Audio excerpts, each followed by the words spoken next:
Hello friends, मैं यशवंत स्वागत करता हूं आप लोगों का अपने यूट्यूब चैनल नॉलेज बुक में। दोस्तों, आज हम लोग जिस टॉपिक पे बात करने वाले हैं वो है वाक्य के दूसरे भाग के ऊपर बात करने वाले हैं, जो है रचना और बनावट के आधार पर वाक्यों के भेद। आज हम लोग जानेंगे कि रचना और बनावट के आधार पर वाक्यों के कितने भेद होते हैं और उन्हीं के ऊपर हम लोग वन बाय वन करके डिस्कस करने वाले हैं।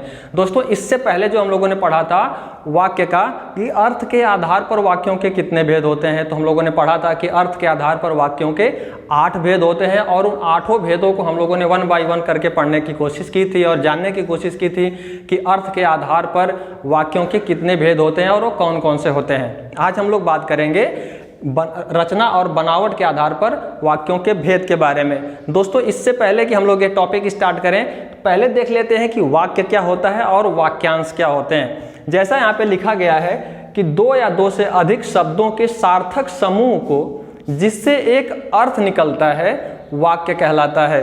दोस्तों, 2 या 2 से अधिक शब्द जब मिलते हैं तो उससे एक वाक्य बनता है, लेकिन उन शब्दों का भी एक सार्थक समूह होना चाहिए, वो निरर्थक समूह नहीं होने चाहिए। जैसे उनका एक आपके कर्ता क्रिया कर्म का एक क्रम होना चाहिए और उसमें वो लोग व्यवस्थित होने चाहिए। जब तक वो व्यवस्थित नहीं होंगे तब तक उनका सार्थक क्रम नहीं माना जाएगा और वह अर्थहीन हो जाएंगे, उनका कोई सार्थक अर्थ नहीं निकलेगा। जैसा कि यहाँ पे लिखा गया है, सत्य की विजय होती है। अगर मैं इसी को लिख दूं, जो सत्य की विजय होती है, कि सत्य, ठीक है, सत्य होती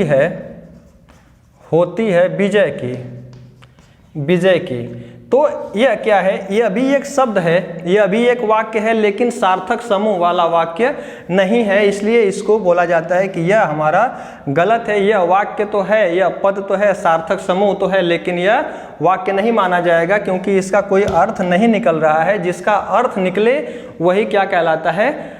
वाक्य कहलाता है। कि शब्दों के सार्थक समूह को जिससे अर्थ निकलता हो वाक्य कहलाता है। ठीक है, और बात करते हैं वाक्यांश क्या होते हैं। दोस्तों, वहाँ पे शब्दों का समूह होता है, उससे अर्थ भी निकलता है, लेकिन पूरा अर्थ नहीं निकलता है, उनको बोला जाता है वाक्यांश। यानी शब्दों का वो समूह जिससे अर्थ तो निकलते हैं लेकिन कुछ अर्थ निकलते हैं, पूरे अर्थ नहीं निकलते, उनको बोला जाता है वाक्यांश। वाक्यांश में जैसे हम लोग लिख सकते हैं दरवाजे पर, ठीक है, लिख दें दरवाजे पर, ठीक है, दरवाजे पर लिख दें मैदान में, फिर लिख दें कोने में। तो ये लोग क्या कहलाएंगे? इनसे पूरा अर्थ नहीं निकलता, थोड़े अर्थ ही निकलते हैं, उनको बोला जाता है वाक्यांश। ठीक है, अब हम लोग बात करते हैं कि रचना और बनावट के आधार पर वाक्य के कितने भेद होते हैं। तो दोस्तों, रचना और बनावट के आधार पर वाक्यों के 3 भेद होते हैं। वो कौन कौन से? एक होता है सरल वाक्य, दूसरा होता है मिश्रित वाक्य जिसको मिश्र वाक्य भी कहते हैं, और तीसरा होता है संयुक्त वाक्य।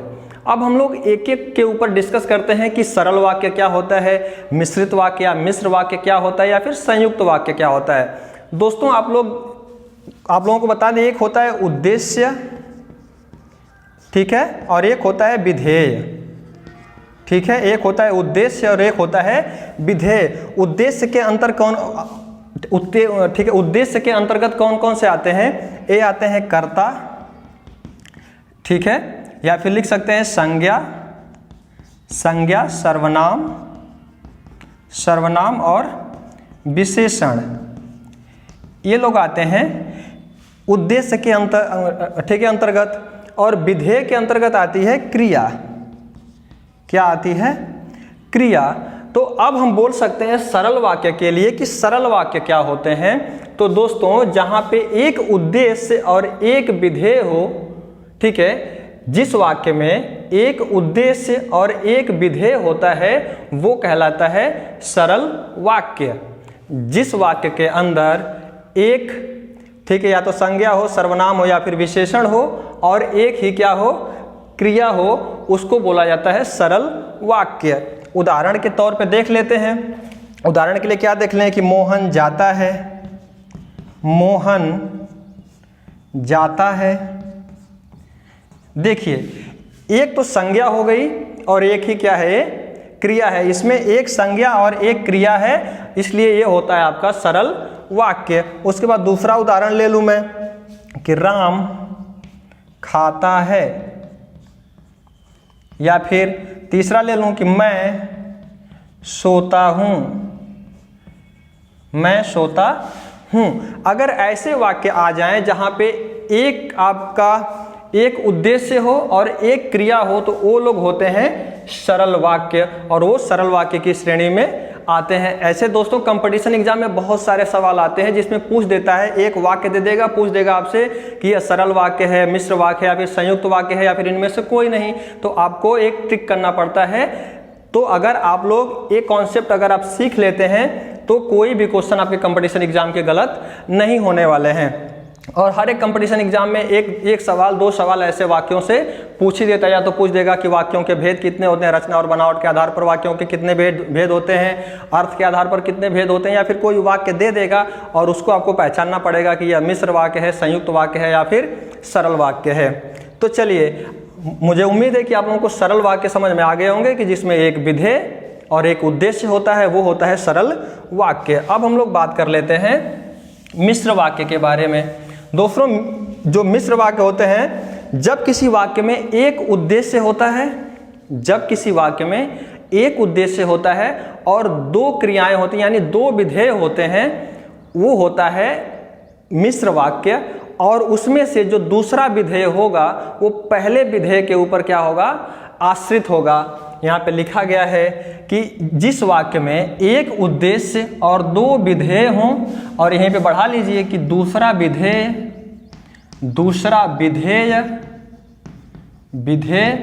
पहले विधेय पर आश्रित हो, ठीक है, या फिर निर्भर हो, वो कहलाता है मिश्र वाक्य। मिश्र वाक्य का एग्जाम्पल या उदाहरण ले सकते हैं क्या, कि वर्षा होगी तो क्या लिख सकते हैं, वर्षा होगी तो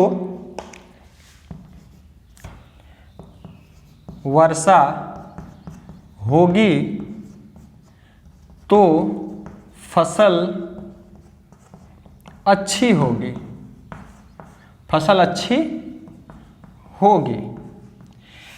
ठीक है। वर्षा होगी तो फसल क्या होगी, अच्छी होगी। अब देखिए, इसमें आपके एक विधेय है लेकिन दो दो क्रियाएं हैं, और दो दो क्रियाएं क्या हैं कि ठीक है, वर्षा होगी तो फसल क्या होगी, अच्छी होगी। और इसमें करता क्या है, फसल, ये तो आपकी फसल हो गई, एक तो उद्देश्य हो गया, लेकिन इसमें अच्छी होगी और वर्षा होगी। तो क्या होगा कि जो दूसरी क्रिया है वो पहली क्रिया के ऊपर क्या है, निर्भर है। फसल तभी अच्छी होगी जब वर्षा होगी। तो ऐसे वाक्य अगर आपके आते हैं तो जिसमें एक विधेय हो, एक उद्देश्य हो और दो विधेय हो, वो होते हैं मिश्र वाक्य। दूसरा एग्जांपल ले लीजिए, डॉक्टर आएगा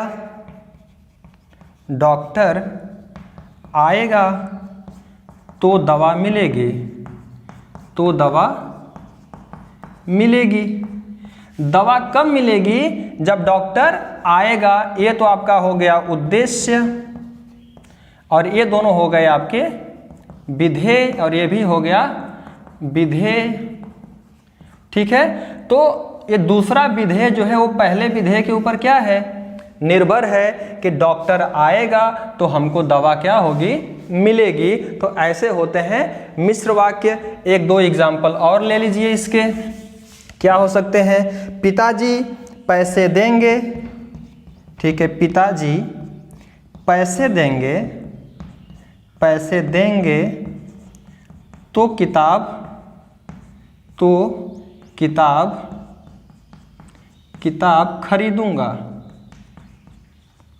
खरीदूंगा, ठीक है। पिताजी पैसे देंगे तो किताब क्या करूंगा, खरीदूंगा। किताब कब खरीदूंगा, जब पिताजी पैसे देंगे। और पिताजी क्या हो गया, उद्देश्य हो गया। ये हो गया आपका उद्देश्य, ये हो गया आपका विधेय, पहला विधेय, और ये हो गया आपका दूसरा विधेय। तो दूसरा विधेय जो है वो पहले विधेय के ऊपर क्या है, निर्भर है कि जब तक पिताजी पैसे नहीं देंगे तब तक तो मैं ठीक किताब नहीं खरीद सकता, यानी कि जब पापा पैसे देंगे, पिताजी पैसे देंगे तो मैं किताब खरीदूंगा। यानी दूसरा विधेय पहले विधेय के ऊपर क्या होता है, निर्भर होता है। अगर ऐसे वाक्य जहां भी आ जाएं तो किस वाक्य की श्रेणी में आते हैं, वो लोग आते हैं, ठीक है, मिश्र वाक्य की श्रेणी में आते हैं। अब हम लोग बात कर लेते हैं तीसरा और लास्ट जो है संयुक्त वाक्य। ठीक है, संयुक्त वाक्य क्या कहता है कि दो सरल वाक्यों के बीच में जब कोई समुच्चय बोधक शब्द आ जाते हैं या फिर ठीक है समुच्चय बोधक चिन्ह आ जाते हैं तो वो होते हैं संयुक्त वाक्य। अब ये समुच्चय बोधक चिन्ह कौन कौन से हो सकते हैं, इससे, अथवा, यथा, ठीक है, तथा, लेकिन, किंतु, परंतु या व। इसको अब हम लोग अव्यय भी बोल सकते हैं, अव्यय शब्द भी बोल सकते हैं या फिर अविकारी शब्द भी बोल सकते हैं जिनका व्यय न होता हो, उनको अव्यय, तो ये लोग अव्यय शब्द होते हैं और ये समुच्चय बोधक चिन्ह भी कहलाते हैं। अगर ये दो सरल वाक्यों के बीच में आते हैं तो वो होते हैं संयुक्त वाक्य। दो सरल वाक्यों के बीच में क्या आ जाए, समुच्चय बोधक चिन्ह आ जाए तो वहां होता है संयुक्त वाक्य। एग्जाम्पल के लिए देख लीजिए, ठीक है, क्या हो सकता है, राम जाएगा और श्याम आएगा। अब देखिए राम जाएगा, श्याम आएगा, यह आपका एक सरल वाक्य हो गया, एक सरल वाक्य हो गया और एक सरल वाक्य क्या हो गया, यह हो गया। और दोनों किससे जुड़े हुए हैं, समुच्चय बोधक चिन्ह और से। समुच्चय बोधक चिन्ह किससे जुड़े हुए हैं, और से। और यहाँ पे लिख लीजिए और भी क्या है आपका समुच्चय बोधक चिन्ह होता है। ठीक है, उसके बाद दूसरा एग्जाम्पल देख लीजिए। दूसरा एग्जाम्पल क्या हो सकता है, विद्यार्थी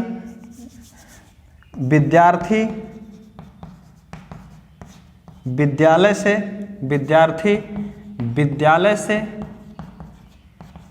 से चले गए, लेकिन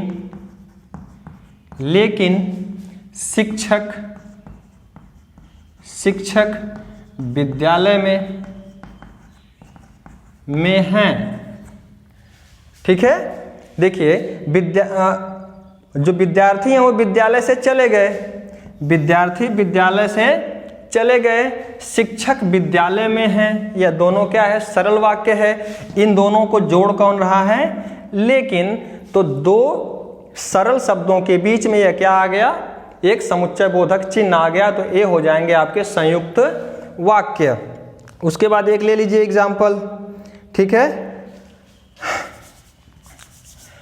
तुम आओगे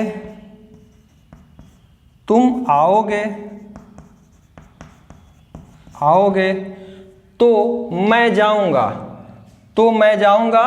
ठीक है, तुम आओगे तो मैं जाऊंगा, तुम आओगे मैं जाऊंगा। और तो क्या है, इसको दोनों को जोड़ रहा है, फिर दोनों के बीच में समुच्चय बोधक चिन्ह आया हुआ है।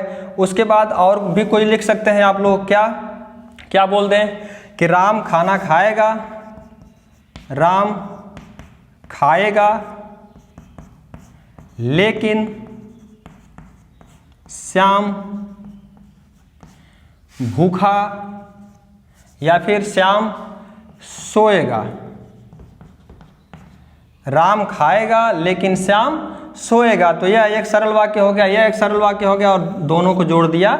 लेकिन तो ऐसे वाक्य आए जहां पे दो सरल वाक्य हों और दो सरल वाक्यों के बीच में क्या हो, समुच्चय बोधक चिन्ह लगे हों, तो वो होते हैं आपके संयुक्त वाक्य। तो दोस्तों आज हम लोगों ने देखा कि वाक्य क्या होता है, वाक्यांश क्या होते हैं, फिर वाक्य का रचना और बनावट के आधार पर भेद कौन कौन से हैं। तो हम लोगों ने देखा कि रचना और बनावट के आधार पर वाक्यों के तीन भेद होते हैं, एक होता है सरल वाक्य, एक होता है मिश्र वाक्य और तीसरा होता है संयुक्त वाक्य। सरल वाक्य कौन? जहाँ पे एक उद्देश्य और एक विधेय होता है, सरल वाक्य कहलाता है। मिश्र वाक्य कौन? एक उद्देश्य दो विधेय हों और दूसरा विधेय पहले विधेय पे क्या हो? आश्रित हो, उसको बोलाता है मिश्र वाक्य। संयुक्त वाक्य क्या होते हैं? संयुक्त वाक्य वे वाक्य होते हैं जहाँ पे दो सरल वाक्यों के बीच में एक समुच्चय बोधक चिन्ह लगा हो, उसको बोला जाता है संयुक्त वाक्य।